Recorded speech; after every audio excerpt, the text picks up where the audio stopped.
പണ്ട് നടന്ന ഈ സംഭവങ്ങളെല്ലാം പറഞ്ഞ് അവൾ പൊട്ടിക്കരഞ്ഞു. തൻ്റെ കുഞ്ഞിനോടൊപ്പം സന്തോഷകരമായി ജീവിക്കാനുള്ള അവസരമാണ് നിങ്ങൾ ഇല്ലാതാക്കിയതെന്നും തനിക്ക് കിട്ടാത്ത സൗഭാഗ്യം ഇനി നിങ്ങൾക്കും കിട്ടണ്ട എന്നും തൻ്റെ മകളെ തങ്ങളുടെ ലോകത്തേക്ക് തന്നെ കൊണ്ടുപോവുകയാണെന്നും പറഞ്ഞവൾ പൊട്ടിക്കരഞ്ഞു.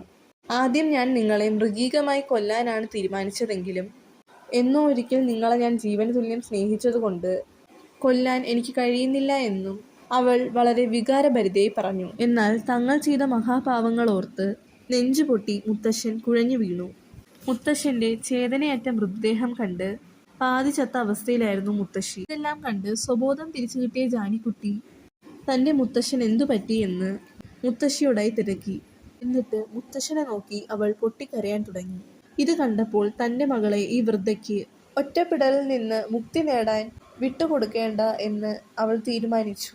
അവൾ ജാനിക്കുട്ടിയെ വിളിച്ചുവെങ്കിലും തൻ്റെ മുത്തശ്ശിയെ തനിച്ചാക്കി താൻ എങ്ങോട്ടും വരില്ല എന്നും അവൾ പറഞ്ഞു. പണ്ട് തന്നെ വളർത്തിയതുപോലെ തന്നെ നിറയെ സ്നേഹം കൊടുത്താണ് തൻ്റെ മകളെയും അവർ വളർത്തിയതെന്ന് ഗൗരി തിരിച്ചറിഞ്ഞു. അതവളുടെ മനസ്സിൽ ഒരു വിങ്ങലായി നിന്നു.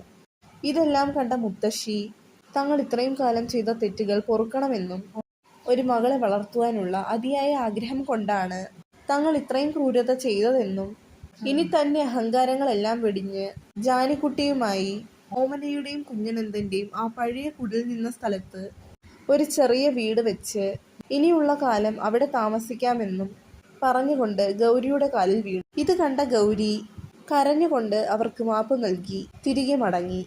അങ്ങനെ ജാനിക്കുട്ടിയുടെ കയ്യിൽ പണ്ട് ഗൗരിയുടെ അച്ഛൻ കുഞ്ഞനന്ദൻ വാങ്ങി നൽകിയ പാവക്കുട്ടിയെ ഇനി നീ ഇത് പൊന്നുപോലെ സൂക്ഷിക്കണമെന്നും പറഞ്ഞ് മുത്തശ്ശി ഏൽപ്പിച്ചു. പിന്നീട് ജാനിക്കുട്ടിയും കൊണ്ട് അവർ കോയിപ്പാടില്ലം വിട്ടിറങ്ങി.